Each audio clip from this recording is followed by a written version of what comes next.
મિત્રો કેમ છો? જય રામપીર. આપણે આવી ગયા છીએ આપણા બકાલાના વાડીમાં અને માળિયું બનાવવા લાગ્યા છે. ઓપા કેમ કે ઘીહોડા વાવ્યા છે, ઘીહોડી છે, પછી આર્યા સીભડા છે. તો આપણે હવે એનું બનાવવાનું છે માળિયું. તો આપ જોઈ રહ્યા છો આ માળિયું છે. આવી રીતનું માળિયું બનાવવું પડે ને માળિયું ન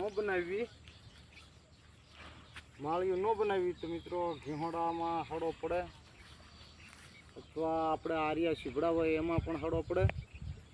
અને માળિયું બનાવવાથી ઘીહોડું એકદમ સીધું અને સારું થાય. મિત્રો આ છે અમારી બકાલાની ખેત. તો આવી રીતની દોરી બાંધી છે આપણે હજી કવાય પર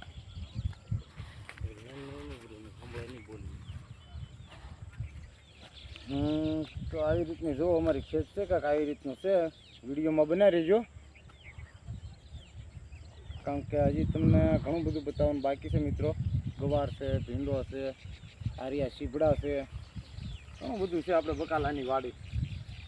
અને તો રવિના બેન પણ આપણને સિંદરા અંબાવતા જાય છે અને આપણે અહીંયા આવી રીતના કાંક બાંધી રહ્યા છીએ. તો વિડીયોમાં બનાવી રહેજો, લાઈક કોમેન્ટ ને શેર કરી દેજો મિત્રો. બને ક્યાં લગી જય શ્રી રામાપીર બાપા ચેનલને સપોર્ટ કરજો.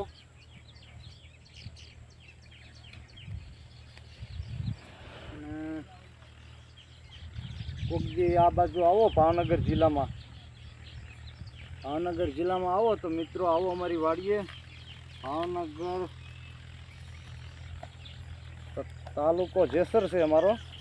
જેસરથી 7 કિલોમીટર ગામ નવા સનાળા આવેલું છે. ત્યાં ગામના નજીક જ અમારી વાડી આવેલી છે, શિરોડા રોડ ઉપર. તો આ બાજુ આવો તો જરૂર મિત્રો ચા પાણી પીવા માટે વાડીએ પધારજો ને તમારી મહેમાનગતિનો મોકો દેજો. ને આવો નવો સપોર્ટ બધા મિત્રો ભાઈબંધ દોસ્તારો કરતા રહીજો, કારણ કે તમારો સપોર્ટ ન હોય તો મિત્રો કાંઈ આપણથી થતું નથી. પછી આને જુઓ આવી રીતના હવે આપણે આર્યાના વેલા ચડાવી દેવાના છે આની માથે. આવી રીતના આપણે વેલા ચડાવી દેવી. પછી જો આ છે ને આ એક એના વેલા છે, આ એની નટ છે પકડવાનો. આપણે જેમ હાથ હોય એમ એના આ વેલા આવે. એ વેલાને આપણે પકડીને